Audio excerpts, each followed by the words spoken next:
New exclusive photographs, by far the best yet, are in from the Titanic.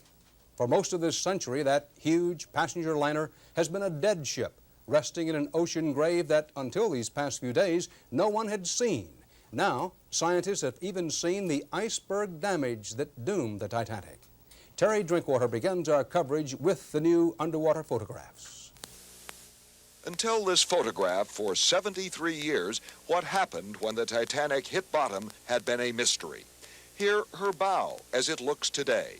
The railing around it, along which millionaires strolled on its maiden voyage, is still intact. But below, there is a giant bulge where the double steel hull, considered impregnable by its designers, buckled and broke when the ship plunged into the total darkness of a deep ocean canyon. From his research ship, 2.5 miles above the liner, the expedition's director, Robert Ballard, described the images historians have waited nearly 3/4 of a century to see. The bow sort of took all the beating, but all the damage that was done to the bow was in the under part of the bow, but the iceberg hit it. The length that we're looking at is a good 30 to 50 feet. The remote-controlled robot sub, with its cameras aboard, then moved from the side of the Titanic up to directly above the ship, and more pictures. You're looking straight down. You're seeing the very tip of the Titanic's bow, and a little mast that's coming up towards you is the mast where they put a little flag. The camera then pointed to the bridge towards the captain's window, where the fateful order to abandon ship was given. And the boilers, each the size of a 2-car garage, by the side of the wreck. Ballard is now sure what happened when the Titanic hit bottom. No doubt about the boilers roared through the bow. When the ship went vertical and the boilers broke loose, took out everything in their way. Because men cannot dive and work long at such depths, the camera subs must be unmanned, and piloting them through the wreck is chancy. Technicians on the surface aboard the research ship nearly lost a sub when it hit a rigging around one of the Titanic's 4 towering smokestacks. It was trying to locate the huge aft section of the liner. And, as Ballard told us tonight, so far, this part of the mission has failed.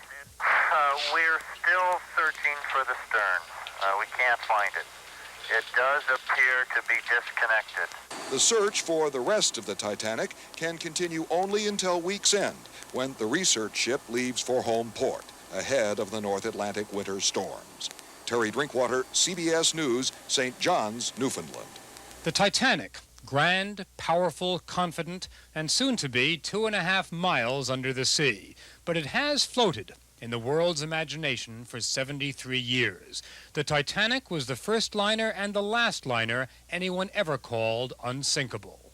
They just could not believe that this magnificent ship, which was the most magnificent ship in its day, could actually sink completely.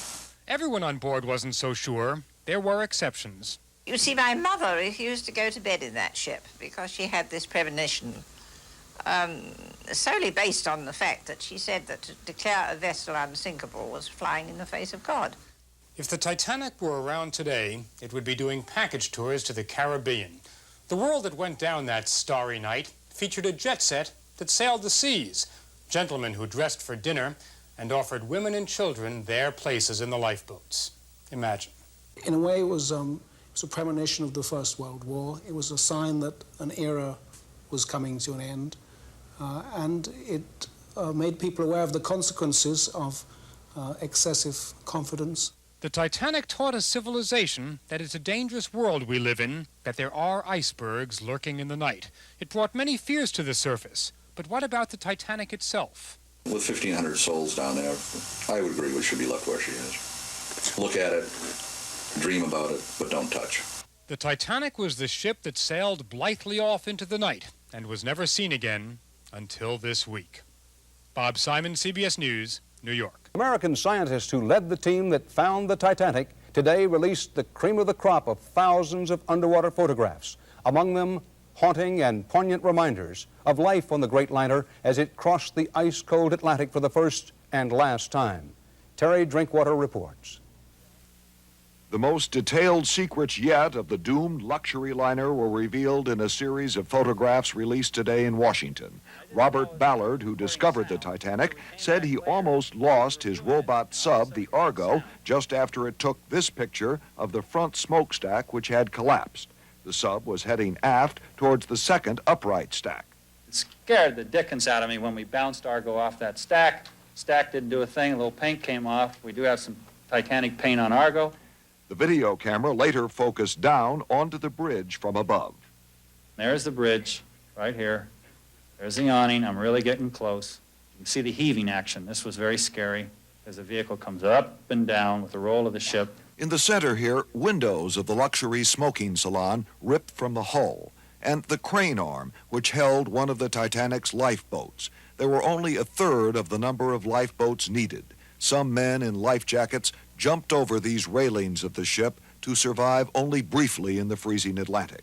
The ship is now 2.5 miles down. Very little marine life, but here's a small fish, maybe 3 feet long, swimming quietly over the bow. Many in the crew were asleep below in the bow when the ship hit the iceberg. But above in the grand salons, the formal galas were still in progress, the most elegant here. The roof apparently imploded when the Titanic hit bottom. Before the ship set sail, this is the way the room looked.